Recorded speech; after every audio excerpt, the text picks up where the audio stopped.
Antes de começar, né, eu não consigo nem começar, gente, vamos orar tá tudo bem lá, tá tudo certo, mas só vamos lembrar de orar pela nossa irmã Andrea, recebeu alta, a Andrea do hospital, tá bom? Hoje, achei que ela fosse receber amanhã, né, mas recebeu alta, tá bem, até onde eu sei o nenê tá bem, nenhuma novidade, mas vamos orar, pedir que Deus abençoe também a cada um deles, que a graça do nosso bom Deus se estenda sobre a vida daqueles irmãos.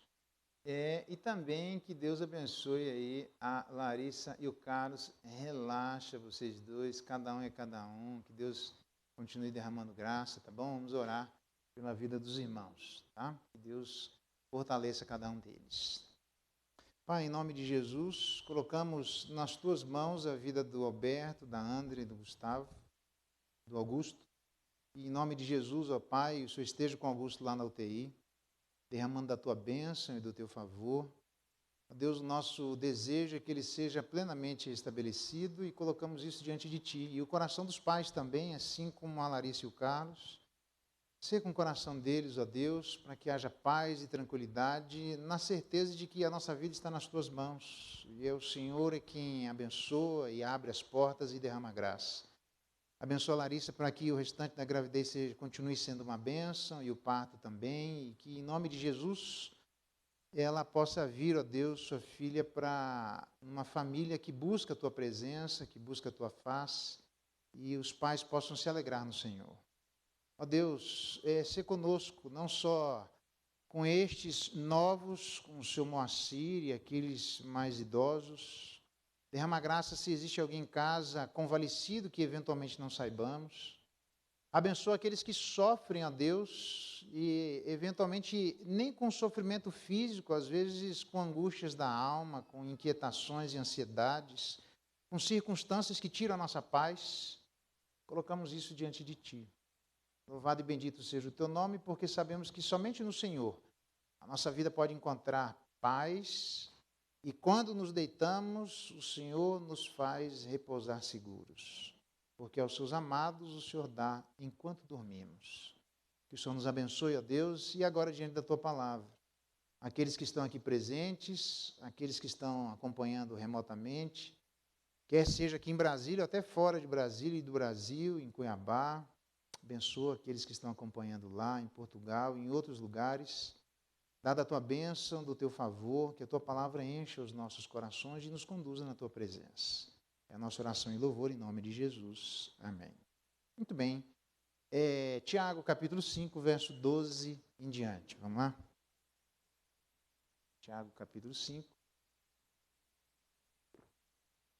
verso 12 em diante. A palavra de Deus diz assim: acima de tudo, todavia, meus irmãos, não jureis nem pelo céu e nem pela terra e nem por qualquer outro voto. Pelo contrário, seja o vosso sim, sim, e o vosso não, não, para não cairdes em juízo. Está alguém entre vós sofrendo? Faça oração. Está alguém alegre? Cante louvores. Está alguém entre vós doente? Chame os presbíteros da igreja, e estes, os presbíteros, façam oração sobre ele, ungindo com óleo em nome do Senhor. E a oração da fé salvará o enfermo, e o Senhor o levantará. E se houver cometido pecados, ser-lhe-ão perdoados. Confessai desta forma os vossos pecados uns aos outros, e orai uns pelos outros para seres curados.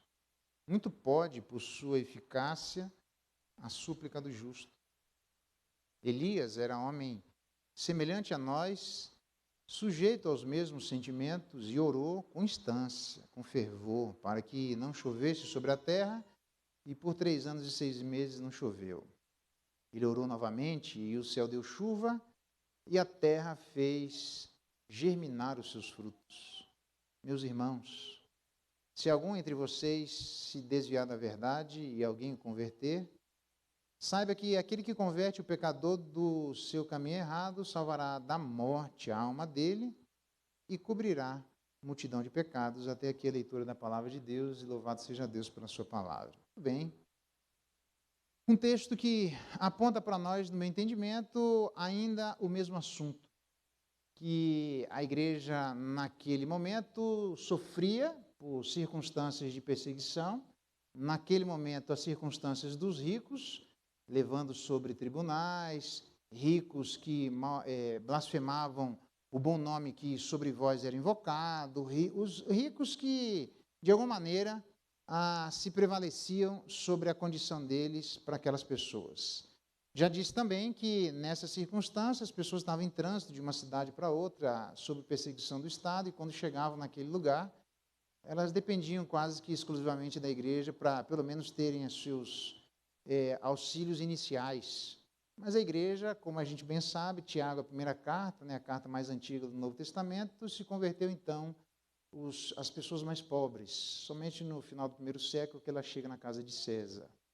O que significa que nós temos um imbróglio ali, um imbróglio social, que é as pessoas que precisavam ajudar umas às outras, já que elas saíam de uma cidade para outra, afugentadas da perseguição pelo Estado, abandonando tudo para trás, e elas não tinham recursos, e chegavam na igreja e cultuavam a Deus, e eventualmente apareciam pessoas com recursos, e a igreja não estava sabendo lidar com essas situações. Daquele que não tem recurso com aquele que tem, e daquele que tem com aquele que não tem. Já disse a vocês que o problema não está na classe social, porque o pecado se manifesta em qualquer lugar. Ele apenas vai pegar contornos do lugar onde a pessoa se encontra. Ela vai ter, então, o pecado se manifestando na classe pobre, na classe média, seja lá o que isso significa, porque todo mundo é classe média, né? O cara ganha 2.000 a classe média, 5.000 a classe média, 10.000 a classe média, 15.000 a classe média. Para o cara falar que é rico é difícil de falar que é rico, né? Então, todo mundo é classe média, seja lá o que significa isso, e aqueles que participam da classe rica também, seja lá o que signifique isso. Mas, enfim, todo mundo, cada um na sua classe, se auto-identificando, sem um critério exatamente claro, mas chegando à igreja, e o pecado, então, se manifesta em cada uma dessas classes. A classe nenhuma leva para o céu, ninguém nunca defendeu isso. Quer dizer, tem gente fora do protestantismo que tenta defender uma situação como essa, absolutamente estapafúrdia, de tentar a redenção por intermédio dos bens materiais. Um pouquinho hoje a gente viu pela manhã, pessoas que tentam vender coisas para conquistar bens espirituais através de dinheiro. A gente bem sabe a resposta que foi dado a um camarada que fez uma tentativa como essa. Há várias outras respostas na Bíblia, mas isso não é o caso, só relembrando aqui. E nesse sentido, tinha gente aqui meio que perdendo a paciência, sem saber o que fazer com aquelas pessoas. Sabe quando alguém deve alguma coisa para você, você já está perdendo a paciência sem saber o que lhe dá, e os caras não estavam sabendo o que lhe dá. Então, nesse sentido, eu disse a vocês que no verso 7 em diante, o tema era reagindo pacientemente ao sofrimento. E até lá, nós vimos que era com esperança escatológica. Se nós não víssemos lá no verso 7 até a vinda do Senhor, se nós não olharmos para a vinda do Senhor, que ela está próxima, a gente não vai conseguir reagir de maneira adequada nos dias de hoje.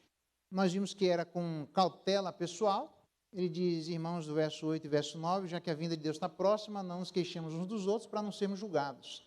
Ele vai se utilizar da mesma argumentação para não sermos julgados no verso 12. E também com observação atenta, onde ele dá exemplos ali de pessoas das quais serviram de modelo lá atrás, e vejam o fim que Deus deu aos profetas que falaram em nome de Deus e a Jó, por exemplo. Então, eram com esperança escatológica, cautela pessoal e observação atenta. No meu entendimento, o assunto continua o mesmo, onde ele ainda está falando sobre esta realidade de como reagir de maneira paciente diante do sofrimento. Continuando, então, sobre esse mesmo tema, no meu entendimento é simples. A primeira delas aqui, que seria a quarta, né, é com seriedade, onde ele diz, acima de tudo, todavia, ou além de tudo aquilo que a gente ouviu, somando-se aquilo que a gente ouviu, ele diz, não jurem nem pelo céu nem pela terra. Ele não diz a razão pelas quais as pessoas estavam jurando, mas não é muito difícil de perceber que quando a pessoa passa por privações e dificuldades, ela fala aquilo que não deve. Ela acaba se enredando pelas palavras da sua boca. Eu já cansei de ver isso na minha existência, certamente você também viu. Gente que fala demais, gente que acaba se comprometendo por intermédio daquilo que falou. Ninguém pediu, mas a pessoa acabou falando. Tem vários exemplos na Bíblia, mas um deles, filho meu, se você ficou por fiador de teu companheiro e te empenhaste ao estranho, estás enredado com o que dizem os teus lábios, está preso com as palavras da tua boca. Então, você falou, agora você resolve para bancar. Por quê? Porque tem no meio da igreja muita gente que gosta de ter uma espécie de truco espiritual. Ela gosta de gargantear em cima dos outros. Tem muita gente assim. Tendo condição ou não, sendo blefe ou não, a pessoa nem ela se compromete com o que ela está falando. Então, na verdade, o que ele está defendendo aqui é a simplicidade do discurso. O que ele está dizendo aqui é que nós deveríamos evitar longas explicações, evitar falar demais, evitar principalmente aquelas explicações que tentam espiritualizar tudo. Existe um quê de mistério na vida cristã. Abacuque, eu não cheguei lá ainda, mas Abacuque fala, dá um exemplo bem claro disso. Fala no meio do povo que aquilo que vai acontecer sou eu que vou fazer, e nem dizendo no meio do povo que sou eu que vou fazer, eles não acreditarão. Por quê? Porque Deus não é possível ser compreendido plenamente. A gente tem parcialidades corretas do entendimento a respeito de Deus, porque Ele mesmo deu esse entendimento para nós, mas não adianta a gente querer conhecer Deus completamente, todas as suas razões, não precisa ir muito longe. A Bíblia nos diz que Deus amou a vida da sua igreja, mas a razão do amor de Deus por cada um de nós simplesmente não está revelada na palavra. A gente não sabe. E aqui eu poderia enumerar um monte de outras razões das quais nós não sabemos. O que significa dizer que, diante de circunstâncias onde a gente deve ter cautela, a gente deveria ter um pouquinho mais de prudência naquilo que falamos. No muito falar, não falta transgressão, por exemplo, mas o que modera os lábios é prudente. Ele não está pedindo para as pessoas calarem a boca, ele está pedindo para as pessoas pensarem antes de falar. Pensarem na seriedade das suas falas, porque quem fala quer gerar expectativa em quem ouve. É natural que seja assim. A gente fala coisas para que aquilo cause uma ressonância e uma reverberação no coração dos nossos ouvintes. Sejam eles quem forem, empregados, familiares, próximos, amigos, estranhos. Mas a gente fala porque a gente espera que a fala acabe trazendo algum tipo de reflexo nas pessoas que ouvem. Entretanto, a questão não é não falar muito, mas a questão é pensar naquilo que estamos falando, porque é muito comum as pessoas falarem e alguém diz, você lembra que você falou isso? E a pessoa diz, eu? Nem lembro que eu falei. Pois é, mas os ouvintes lembram. Porque a gente mesmo estava querendo gerar isso no coração dos outros. É por isso que ele diz que, orando, o próprio Jesus Cristo diz que tem gente que fala demais até orando, porque acha que, através da quantidade de palavras ditas ao Senhor Deus, ele será ouvido, e certamente isso é um ledo engano. Então, significa que é para falar pouco? Não, significa que é para pensar para falar. É só isso. Orando, não useis de vãs repetições, diz o nosso Senhor Jesus Cristo, como os gentios. Os gentios usam de vãs repetições, nós não somos assim. Por quê? Porque presumem que, pelo seu muito falar, serão ouvidos. E, obviamente, é certo que isso não é verdade. Então eu vou orar pouquinho. Não, pode orar bastante, desde que você pense para falar. Desde que sejam palavras concatenadas com um determinado objetivo, dos quais você mesmo está se comprometendo com essas palavras. Então, diante disso, é notório que Tiago diz, olha, cuidado, não jurem, porque aquilo que vocês falarem seja sim, sim, seja não, não. Então, até mesmo para dizer não, calma, pensa um pouco para falar, não sai dizendo, as pessoas falarem, vamos fazer isso? Não. Na dúvida, né? Não precisa fazer isso também, calma, pensa para falar primeiro.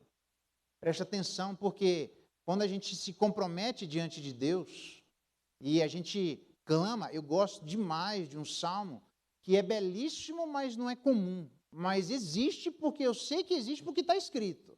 Quando ele diz que voltarei ao templo para cumprir os votos que fiz no dia da calamidade. Olha que belíssimo. Porque quando o camarada estava passando perrengue, não, Deus, eu prometo que eu vou fazer isso, eu prometo que vou ser aquilo. E a pessoa vai e ela não tem noção da quantidade de esforços necessários para cumprir aquilo que ela mesma está empenhando na sua palavra. E depois que as coisas passam, algumas esquecem e outras querem refazer, porque viram que os esforços serão grandes demais para dar conta daquilo que ela mesma falou, mas o benefício já foi recebido. Eu tenho N exemplos, mas acho que é desnecessário, porque isso aqui é óbvio, tá bom?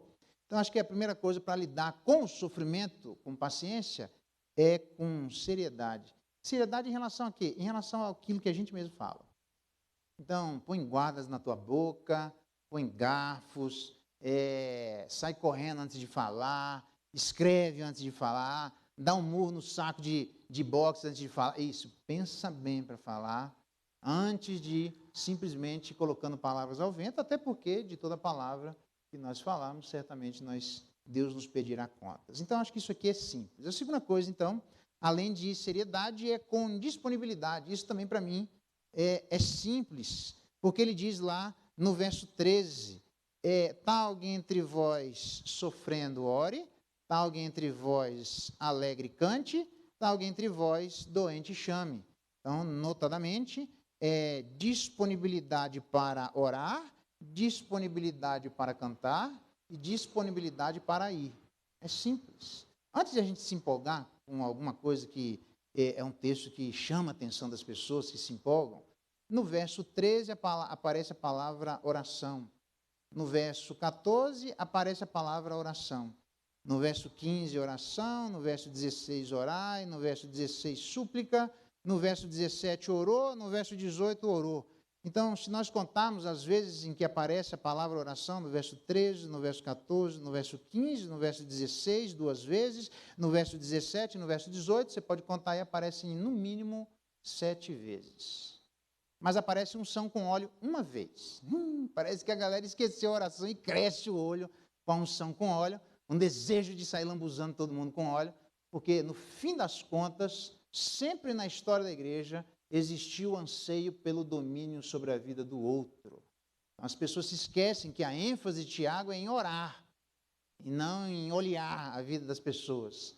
A ênfase de Tiago é que haja uma igreja intercessora, por razões óbvias. Nós estudamos o contexto, as pessoas estão sofrendo, as pessoas estão angustiadas, as pessoas estão inquietas, as pessoas estão com dinheiro para receber que está sendo preso de maneira legítima. Elas estão indo para tribunais sem terem advogados e sem ter a menor ciência daquilo que elas devem fazer lá. Como é que nós fazemos diante de circunstâncias assim? Vamos orar. Orar na tristeza, orar na alegria, orar no sofrimento, orar na doença. Vamos orar. E as pessoas, notadamente, imediatamente responderiam a Tiago, mas quem sou eu para orar?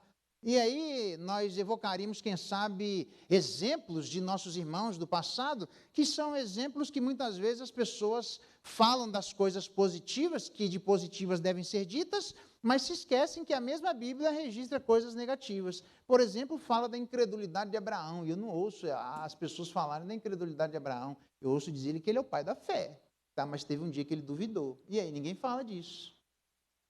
E ninguém fala, além de Davi, das outras intempéries que existem, simplesmente para mostrar, ele pega apenas um exemplo, para tirar do coração da igreja, de que essas pessoas são pessoas diferentes de nós, são pessoas absolutamente num patamar, como se dependesse exclusivamente delas os efeitos das suas orações. E a gente sabe que isso não é verdade. Você pode pegar a pessoa mais santa da face da terra, a gente sabe que quem planta não é nada e quem colhe não é nada, mas Deus é quem faz o sofrimento. Nós vimos isso na semana passada. E a grande questão é que o exemplo que ele dá da colheita é que a plantação precisa ser plantada na hora certa, a chuva precisa vir na hora certa, na quantidade certa, precisa terminar e vir uma chuva para poder ter a condição de os frutos brotarem na quantidade necessária. Mas é impressionante a dependência total que existe de um agricultor da chuva. E a gente olha para o texto e se esquece, fala da oração da fé e se esquece que a Bíblia diz que o Senhor o levantará. A gente quase que sai num determinado momento de uma aproximação dessa do texto, dando tanta ênfase naquilo que nós podemos fazer e esquecendo na ênfase que o texto dá de completa dependência do Senhor. Então, a disponibilidade que ele diz aqui é disponibilidade com os que sofrem, porque isso é importante dizer, embora ele não dê ênfase, mas é óbvio que ele está dizendo isso porque nem todos gostam de estar com os que sofrem. Sofrem não necessariamente de maneira pecaminosa, sofrem não necessariamente por atos maus que fizeram, porque a gente sabe que todos aqueles que querem viver piedosamente em Cristo Jesus serão perseguidos. Pedro fala abundantemente, nós estudamos isso, das pessoas que estão sendo difamadas, o bom nome de vocês está sendo difamado. Então, como é que age mesmo quando nós não fazemos absolutamente nada de errado? Pessoas sofrem por fazer as coisas certas, sofrem por andar no caminho correto, sofrem por esperar de Deus e andar no mundo que é um mundo quebrado, é um mundo caído, é um mundo depois da queda, é um mundo que não é o Éden. É um mundo que jaz no maligno, é um mundo que existem os homens maus, é um mundo que, para piorar, o nosso coração não é completamente redimido. É um mundo em que as coisas estão quebradas e nem sempre nós conseguimos exercer a nossa confiança completamente. Nós sofremos. Então, o que a igreja deve fazer? Orar com aqueles que sofrem. E no casamento não precisa nem falar, que a gente até coloca o nome dos penetras no casamento lá, pelo menos em número, porque a gente já sabe que no meio da alegria a galera nem pede, ela até vai. Como se ela tivesse o pleno direito de simplesmente chegar na festa dos outros sem ser convidado. Eu acho a coisa mais estranha do mundo, mas enfim, a galera pensa isso. Não, vamos lá, porque né, onde cabe 5, cabe 46. Eu não sei de onde que tiraram isso. Se você não foi convidado, não é para ir. Em casamento é assim, não. Sei lá, né? Não sei como é que é em Brasília, vamos lá, né? Então toca que, então se tiver alguém sofrendo, não se afaste das pessoas que sofrem. Eu me lembro de ter conversado com alguém nas minhas andanças por aí. Eu comecei a contar parte do meu sofrimento, a pessoa começou a rir na minha cara. Eu falei, será que eu falei alguma coisa de errado? Não, deixa eu voltar aqui. Aí eu comecei a contar de novo, a pessoa começou a rir na minha cara de novo. Eu fiquei sem graça. E eu perguntei, irmão, eu estou falando alguma coisa de errado? Porque cada vez que eu falo de um sofrimento, você dá risada. É uma pessoa bem conhecida no nosso meio. E a pessoa me disse na época assim, e hoje eu entendo por quê. São defesas que a gente vai criando. Mas a pessoa me disse na época assim, é que eu não consigo ouvir nenhum sofrimento sem dar risada. Você já pensou? Um pastor dizendo, meu filho está sofrendo, está com dificuldade, você começa a dar risada na cara dele. Pastor, eu estou com dificuldade no casamento, eu começo a rir da sua cara. Que coisa mais esquisita. Como é que alguém pode ser pastor assim? Bom, não sei, mas eu sei que não é para ser dessa forma.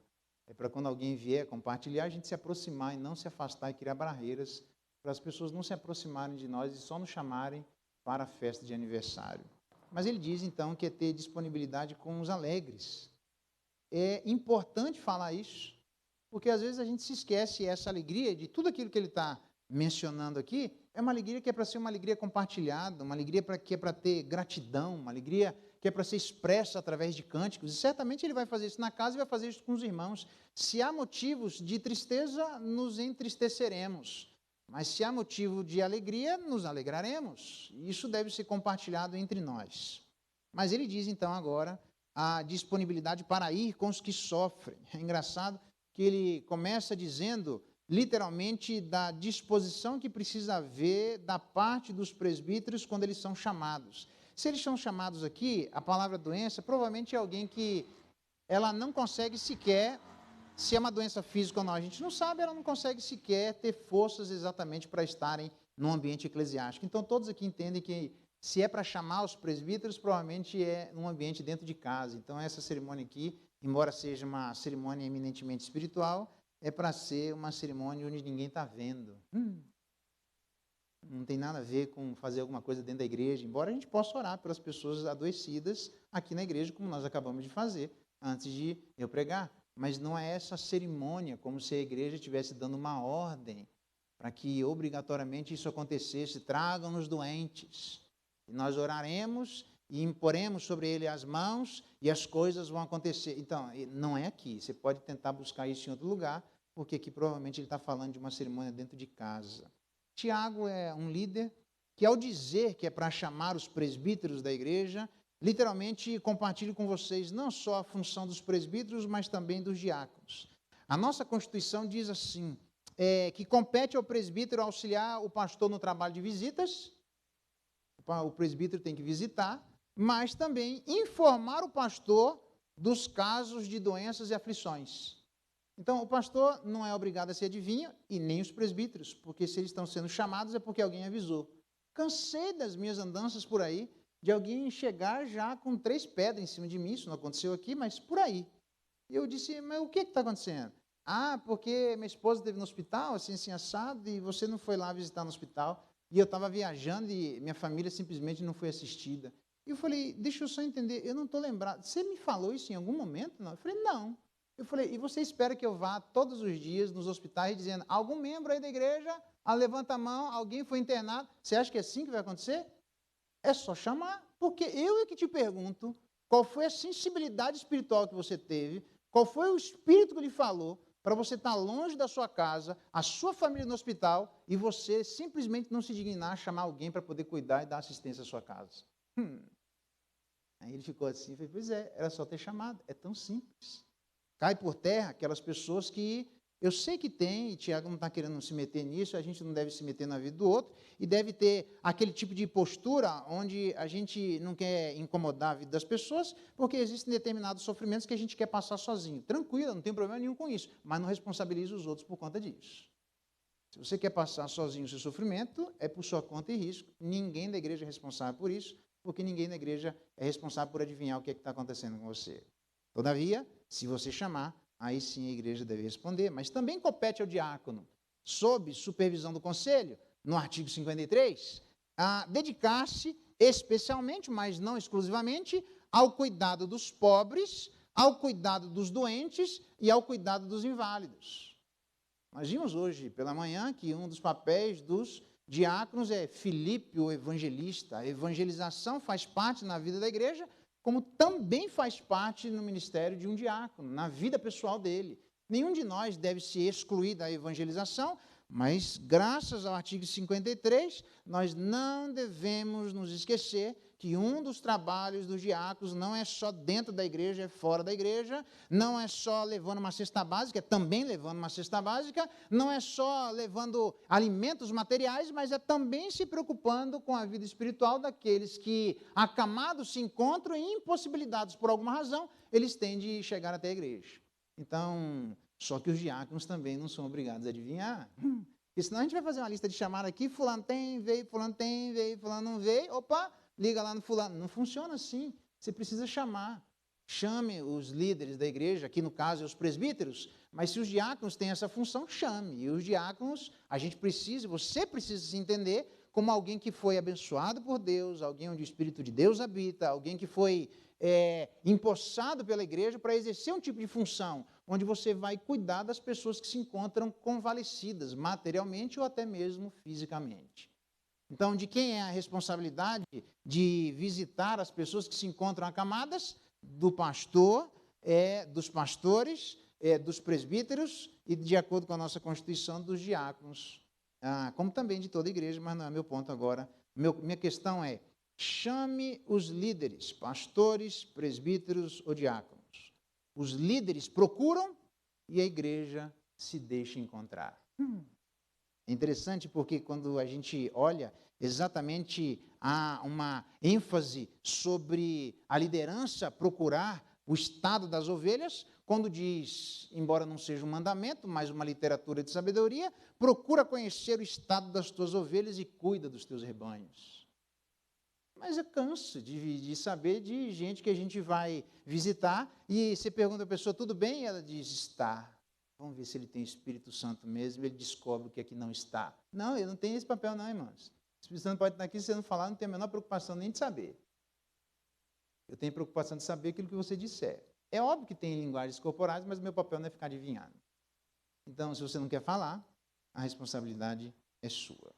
O nosso papel como liderança da igreja é literalmente atendermos imediatamente ou tão próximo quanto for possível, quando a igreja chamar e dizer, olha, eu estou doente, será que alguém poderia vir aqui? Eu gostaria que orasse para me fortalecer na fé. Quem fica doente sabe disso. Qualquer doença física deixa a gente esmaecido, deixa a gente para baixo, deixa a gente down, deixa a gente cheio de dúvidas, deixa a gente inquieto, deixa a gente não tão seguro dos caminhos. Será que eu fiz a escolha certa? Será que eu estou gastando meu tempo corretamente? Será que eu deveria me envolver com a igreja dessa maneira? E a gente começa a criar um monte de castelo na cabeça. Chame alguém, irmão.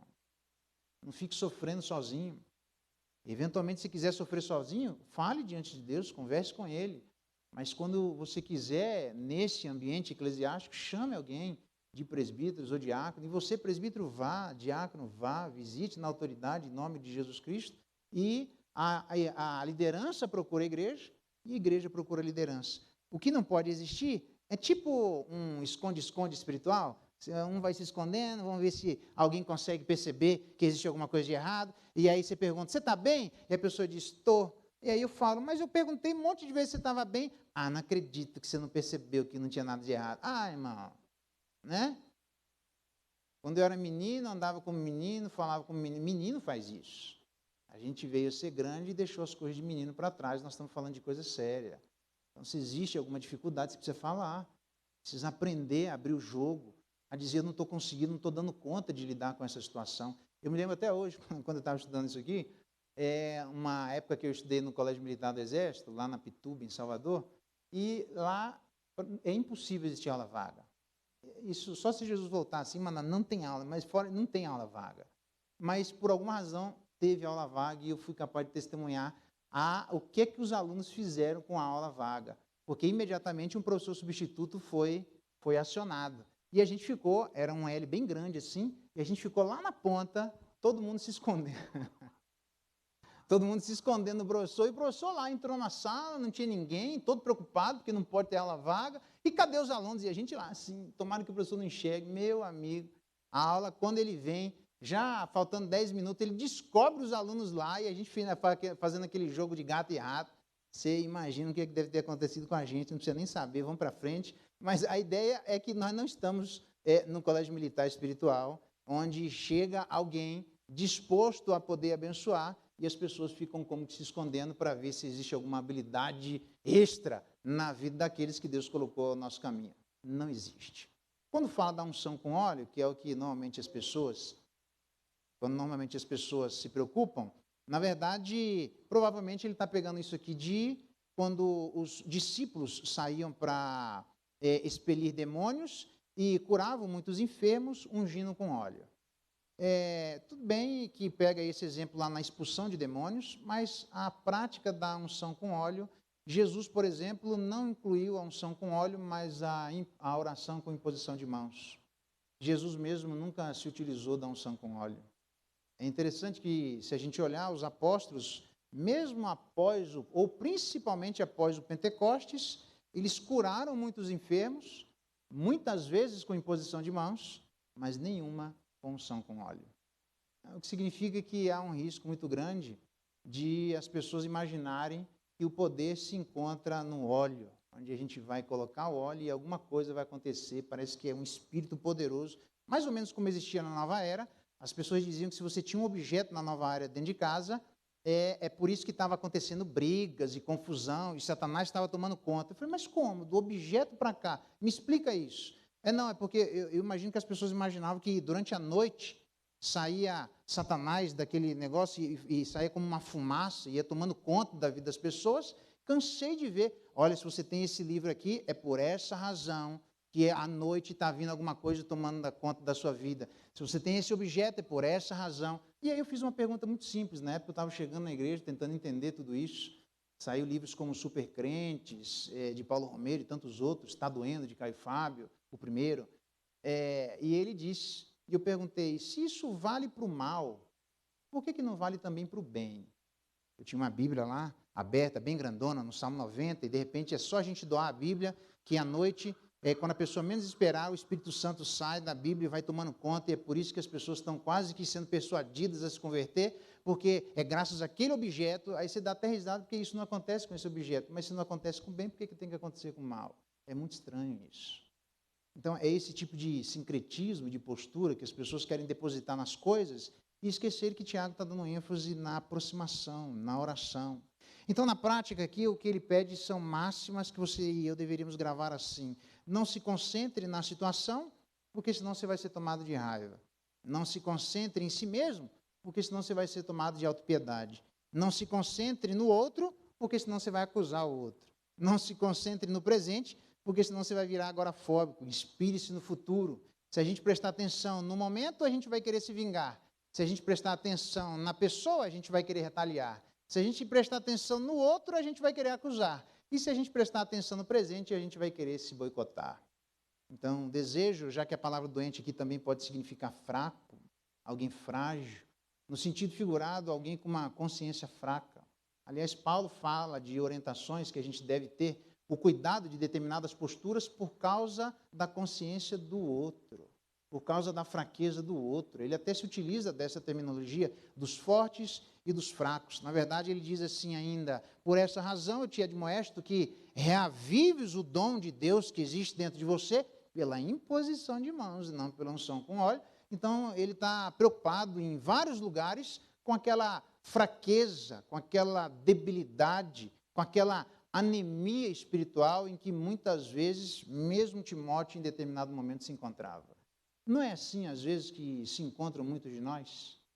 Em momentos de debilidade espiritual, momentos em que nós nos encontramos adoecidos da alma. Eu não sei se você já experimentou em algum momento dizer que coisas dentro de você morreram. Morreram sonhos, perspectivas, posturas, simplesmente alguma coisa dentro de você não coube bem. Então, a gente deve reagir com paciência ao sofrimento, com seriedade, mas com disponibilidade para orar com os que sofrem, para cantar com os que se alegram e para ir com aqueles que se encontram adoecidos. Quando os adoecidos devem chamar, os adoecidos nós devemos orar, e a unção acontece lá no Antigo Testamento em termos de consagração, ou ainda em termos de higienização e medicação. Nós temos na Bíblia, por exemplo, no Novo Testamento, chegando-lhe, pensou-lhe os ferimentos, aplicando-lhes óleo e vinho. E colocando sobre o seu próprio animal, levou para a hospedaria e tratou dele. O vinho para fazer uma asepsia e o azeite para propiciar alívio e proteção.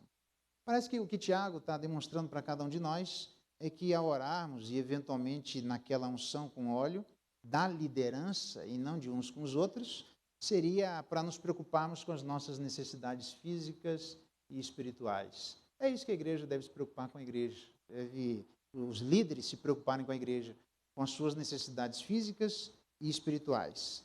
Então, simplesmente, se nós formos chamados, deveremos orar, e depois, no verso 15, nós devemos confiar que o Senhor, através da nossa oração, vai levantar a vida desse cidadão. Deus abençoe e derrame graça para que a igreja ore de maneira contínua, ore por todos os aspectos da vida física e espiritual, ore com responsabilidade sobre os aspectos da vida física e espiritual, e ore sabendo que a oração é pelos imperfeitos, já que ele pega o exemplo de Elias, que é alguém absolutamente imperfeito como nós. Muito bem, então seriedade e disponibilidade, mas tem uma última coisa que eu gostaria de chamar a atenção para cada um de nós, que é a proatividade. Eita, e agora sim faço menção àquilo que aconteceu com cada um de nós, a proatividade, verso 19, que aconteceu quando recebemos os irmãos, mas que acontece toda vez que eu faço profissão de fé e batismo na igreja.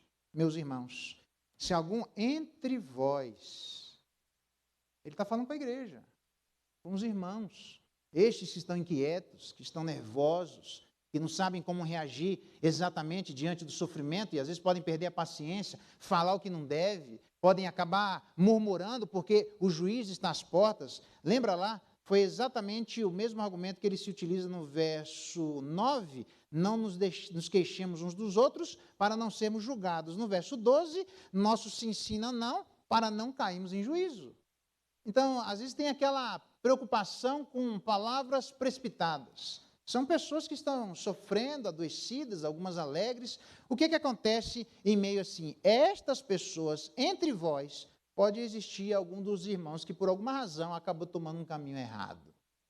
Pessoas das quais ele diz que as atitudes que a igreja deve tomar em relação a estes irmãos ou entre vós, são atitudes que trazem efeitos como alguém o converter e certamente salvará esta pessoa da morte. Então, eu estou enfatizando que eu creio que existem artifícios para entendermos que esta pessoa que se desviou é um membro da igreja.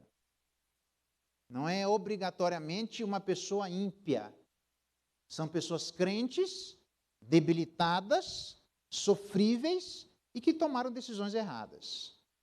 Graças a Deus, porque eu não preciso desse texto, tem de Judas, tem de Tessalonicenses, que eu ainda não falei para vocês, e tem tantos outros, mas nesse texto, se é isso que Tiago está dizendo, ele diz que existe uma responsabilidade de cuidado mútuo, de cuidado de irmãos com irmãos, de cuidado da igreja com a igreja, onde todos nós devemos assumir o nosso lugar, como eu pergunto para as pessoas, quando alguém se desviar, se estiver se afastando dos caminhos do Senhor, você entende que você faz parte para poder abençoar uma pessoa como essa, para trazê-la de volta ao aprisco? Sim. Vocês prometem que essas pessoas que estão entrando com batismo, profissão de fé e transferência a pedido e batismo infantil, quando estiverem se desviando, vocês serão as primeiras pessoas a serem instrumentos na bênção, de bênção na vida delas para trazerem de volta ao aprisco? Sim. Pastor, o que nós vamos fazer por alguém que está se desviando? Eu que pergunto o que você fez.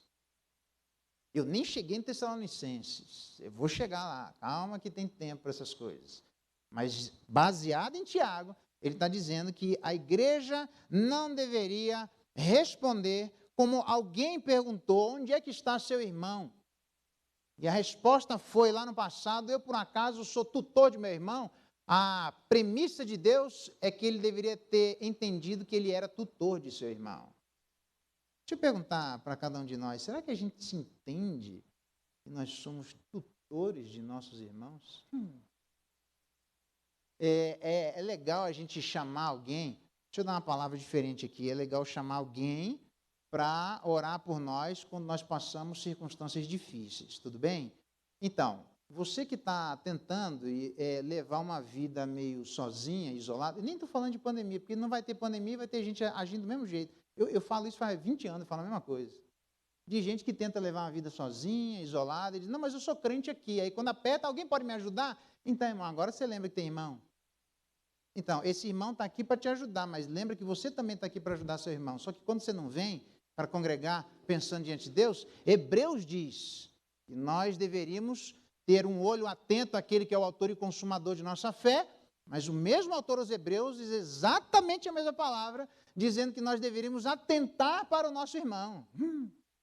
E tanto mais quanto vemos que o dia se aproxima, nos estimularmos o amor e as boas obras. Mas como é então? Eu venho para a igreja para pensar somente em Deus? Jamais. Eu devo vir à igreja para também pensar nos meus irmãos. O problema é que tem gente que nem sequer na igreja não vem. Porque acha que é para número, acha que é para poder. Por isso que eu não faço. Pode estar empiocado de gente, eu vou continuar. Não quero que filme a igreja. Para que as pessoas lá em casa não fiquem, nossa, será que tem muita gente? Será que tem pouco? Deixa eu ver quem que veio. Será que vão falar do meu nome? Estão sentindo a minha falta? Você não entendeu nada, irmãos. Todos nós precisamos obrigatoriamente, a despeito dos ministérios absolutamente diferentes, e que vocês já me ouviram falar, e eu vou cansar de falar isso publicamente, que Deus não quer que cada um de nós estejamos em todas as programações. Nós precisamos nos envolver com a igreja. Entretanto, o culto público é o lugar onde todas as pessoas que se envolvem de maneira diferente devem estar. Aí é estranho quando as pessoas tentam levar uma vida diferente, quieta, aí quando elas estão doentes, elas chamam, aí é bom receber oração, alguém ir lá cuidar, mas elas mesmas não entendem o papel corporativo que existe da fé, onde eu preciso orar e não é a oração do Pai meu, é do Pai nosso. Não é satisfaz as minhas necessidades, mas a nossa. Não é dar o pão meu de cada dia, mas o pão nosso. E para eu saber se existe pão nosso, as nossas necessidades, e o Pai Nosso, eu preciso estar aqui junto com os meus irmãos, dizendo, e aí, meu irmão, está tudo bem com você? Que bom ver você aqui. Nossa, a gente até vê alguns dos irmãos. Por quê? Porque o papel de aconselhamento, o papel de apologia, de aproximação, é de um irmão para com outro irmão. Quando ele diz, Tiago, orando uns com os outros, não é o pastor pelos outros. O pastor tem a sua responsabilidade. Os presbíteros também têm, e os diáconos também têm, como você está vendo que eu estou dizendo, mas é orar uns com os outros. O problema é que você não vem aqui para a gente orar com você. Aí você diz, nossa, ninguém vem na minha casa, pois é, mas não sei. Tem gente que fala que é mesmo dessa igreja que eu nunca nem vi na vida. Deve ser, nenhum problema em relação a isso, porque nós estamos num momento especial. Você tem todo o crédito, por enquanto. Por enquanto tem crédito. Mas o crédito tem uma hora que acaba. Por quê? Porque o lugar de todo crente é na igreja cultuando ao Senhor nosso Deus. Isso não tem nada a ver comigo, porque não fui eu que morri na cruz por ninguém. A Bíblia diz que um amigo morreria por um amigo, mas por inimigo só Jesus Cristo fez. Por isso o amor dele nos constrange. Eu venho à igreja constrangido. Eu venho à igreja consternado. Eu venho à igreja com vergonha, porque eu jamais faria aquilo que ele fez. Eu não teria a coragem que ele teve. Eu não teria sequer um intento e o peito para fazer aquilo que ele fez. Porque nós morreríamos um justo por um justo, mas jamais um justo por um injusto. Então, quando nós viemos cultuar o nosso Deus, é porque todos nós estávamos rompidos, estranhos à aliança das promessas.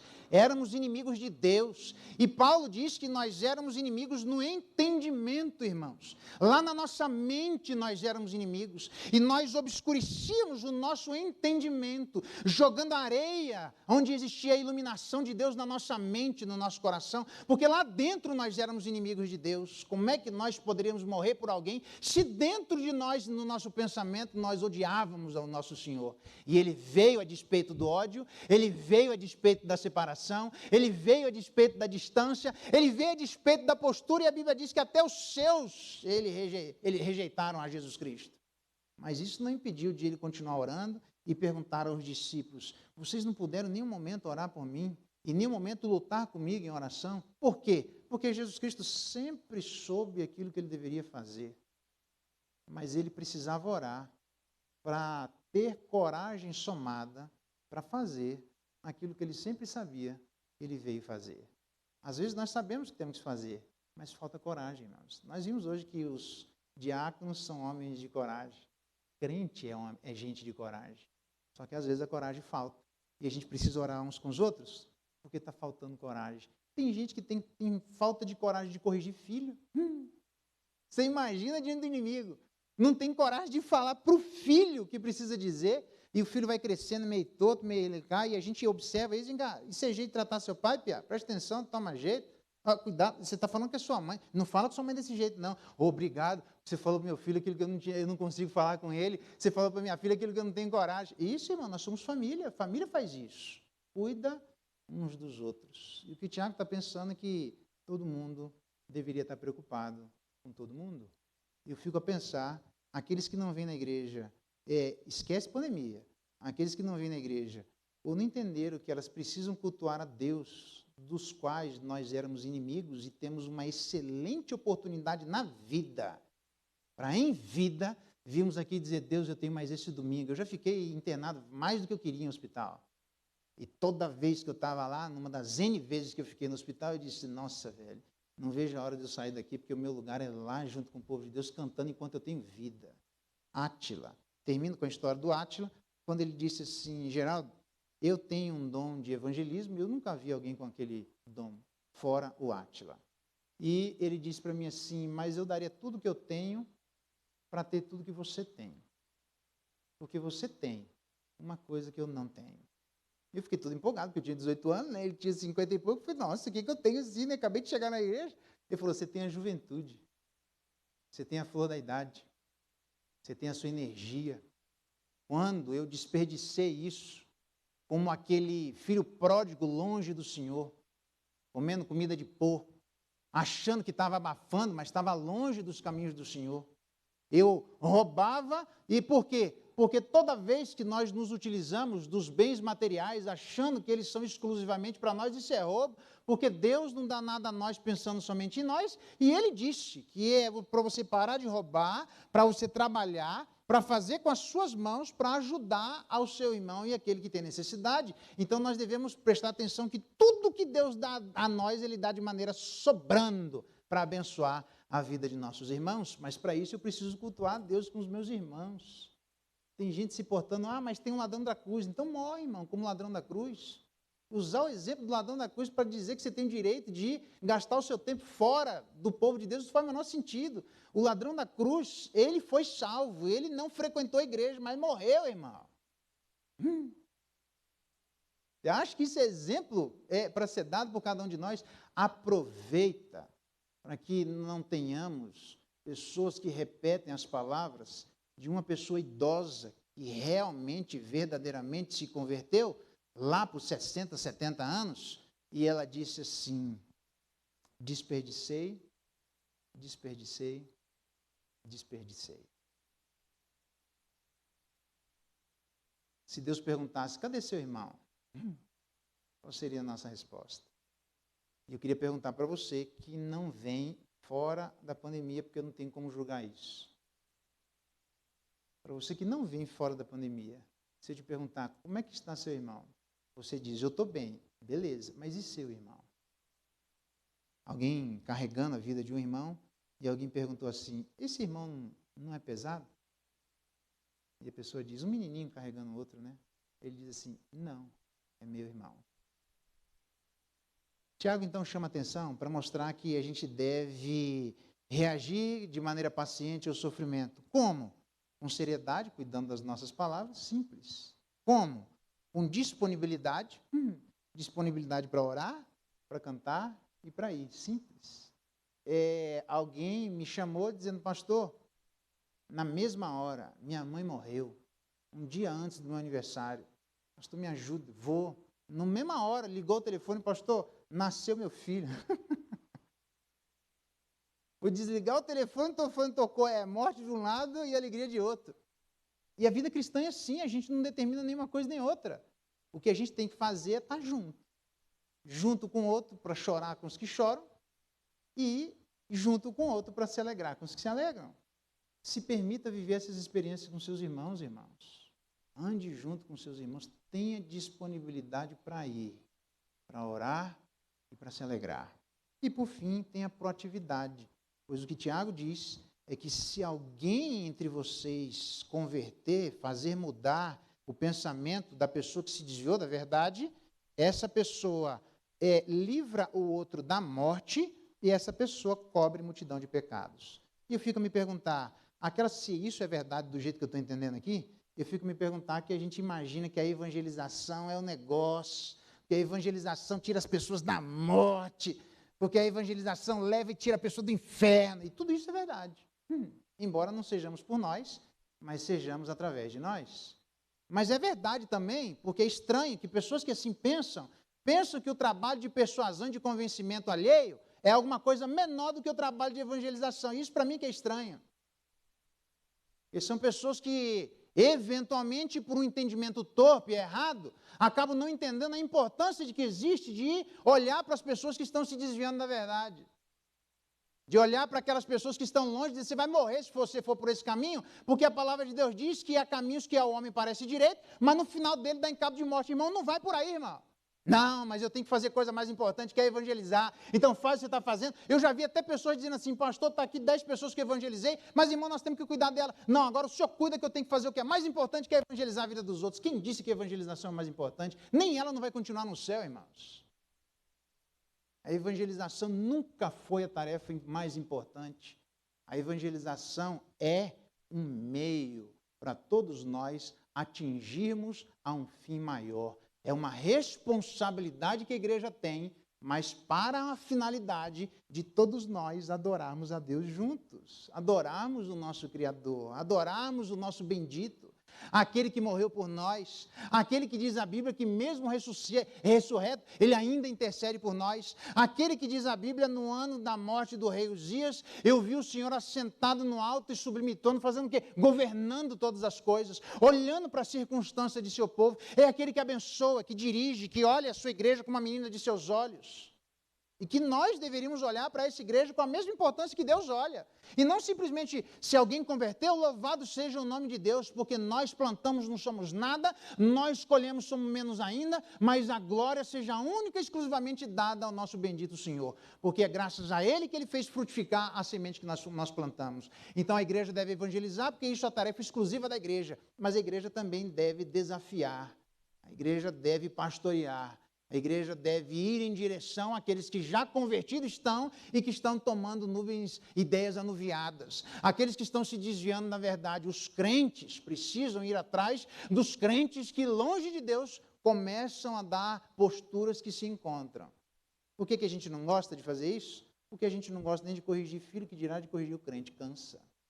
É por isso que Paulo diz aos Gálatas, e se nós não nos cansarmos de fazer o bem, que bonito, a seu tempo ceifaremos. De que bem você acha que Paulo está dizendo aos Gálatas? É o bem do fruto do Espírito. Contra as obras da carne, é o bem de plantar aquele fruto do Espírito que é da paciência, da mansidão, da longanimidade, de fazer alguém se parecer com Jesus Cristo, de fazer alguém que parece que é uma pessoa madura, de fazer alguém que se parece minimamente com o primeiro Jó do capítulo 29, de fazer alguém que é alguém que tem caráter, que tem maturidade, que deixou as coisas de menino para trás, que é alguém que sabe se portar diante da vida. A gente sabe que para produzir um cidadão, um homem ou mulher assim, tem que que ter muito trabalho de dizer não, tem que ter muito trabalho de reorientação, tem que ter muito trabalho de ir atrás, de dizer, eu já cansei de falar para você, você precisa aprender a me ouvir, as coisas não são por esse caminho, mas eu não quero, mas você não é raça leve, você não é aquele que vai gritar para ouvir o seu próprio coração, você não é alguém insensato, você tem que aprender a ouvir seu pai espiritual, você tem que aprender a ouvir sua mãe. Filho meu, ouve o ensino do teu pai, filho meu, não se desvie do ensino da tua mãe, presta atenção naquilo que seus pais crentes estão falando. E se você não ouve, eu vou em direção de novo, e eu vou novamente. Por quê? Porque é meu trabalho como pai, é meu trabalho como irmão, é meu trabalho como alguém crente em Jesus Cristo. Eu não posso olhar para as pessoas que são crentes em Jesus Cristo, estão se desviando da verdade, e simplesmente fechar os meus olhos, porque eu fiz aquilo que dava para fazer, eu já fui em direção a essas pessoas, não há mais aquilo que eu posso fazer, e eu simplesmente abandono a vida das pessoas e vou evangelizar. Eu queria desafiar a vida dessa igreja de juntar junto comigo e ombrear junto comigo um trabalho como esse que é amargo, um trabalho como esse que é pesaroso, um trabalho como esse que nem todo mundo quer. É um trabalho de responsabilidade mútua, trabalho de aconselhamento mútuo, trabalho de postura de entender que eu não estou sozinho, de entender que eu posso ser bênção, e de entender que essas coisas que o pastor pergunta quando vai fazer a profissão de fé de alguém, eu preciso prestar atenção na seriedade disso, e quando alguém estiver olhando de longe, antes de se perguntar o que é que alguém pode fazer, eu deveria botar meu joelho dobrado e dizer o que é que eu posso fazer em função dessa pessoa. Aí eu vou entender a necessidade de orar mais, aí eu vou talvez entender a necessidade de estudar mais a Bíblia, aí a gente vai começar a perceber que as coisas pesam para nós. Porque a vida cristã talvez fique fácil, porque a gente não é tutor de nosso irmão. Mas eu gostaria de fazer e repetir essa pergunta. Onde é que está seu irmão? São perguntas que não calam, uma pergunta que o anjo fez, quando Agar, se afastando do filho para morrer, disse assim, de onde vens e para onde vais? Eu só quero um copo de água. Não. De onde você está vindo e para onde você está indo. E ela teve que abrir o jogo e dizer, então, vamos resolver isso primeiro? A pergunta que foi feita lá no passado, ela continua na história. Onde está seu irmão? Eu espero que a pergunta que fica na história não receba a pergunta que foi dada na história. A gente responde de maneira bem diferente. Não sei, mas vou procurar saber. Não sei, mas vou orar por ele. Não sei, mas eu vou me lembrar que eu preciso batalhar em oração. Se eu não tinha assunto para falar, é só você olhar para a família que a gente vai começar a ter muito assunto para falar na nossa vida de oração. Como é que a gente reage pacientemente ao sofrimento? Os desafios são com seriedade, com disponibilidade e com proatividade. Que Deus abençoe cada um de nós e nos dê seriedade em relação a nós, disponibilidade em relação ao outro e proatividade naquilo que Deus dá a cada um de nós. Vamos orar? Vamos ficar de pé? De um presbítero que vem aqui na frente. Sebastião não orou ainda. Você não orou ainda, não, Sebastião? Você já orou hoje? Não? Ora aqui para nós aqui. Isso.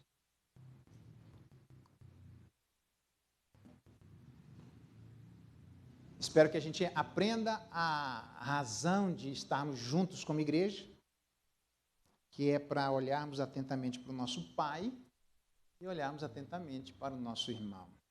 Aliás, eu não podia deixar de lembrar que Hebreus diz que a gente deve se exortar mutuamente. Olha que interessante.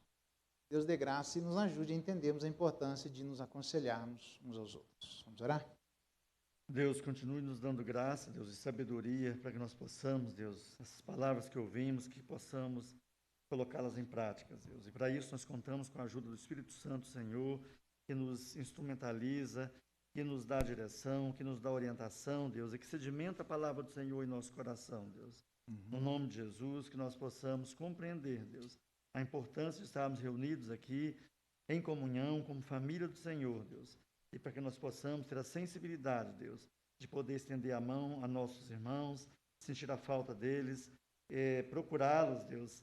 E eles também, Deus, têm essa necessidade de estar em comunhão aqui conosco, Deus. É verdade. Nos abençoa, nos guarda, nos dê sabedoria para atravessar esses momentos difíceis, Deus. Nós sabemos que esses momentos logo passarão e que nós precisamos restabelecer a comunhão com o Senhor e com nossos irmãos, Deus. No nome de Jesus, nos ajude, Deus, a fazer isso. É assim que nós te pedimos e oramos agradecidos no nome de Jesus. Amém. E agora, irmãos, que a graça de nosso Senhor Jesus Cristo, o amor de Deus, nosso eterno Pai, a comunhão, a consolação, a presença do Espírito Santo de Deus estejam com vocês, irmãos, e sobre todo o povo de Deus espalhado pela face da terra, hoje, pelos séculos dos séculos. Amém.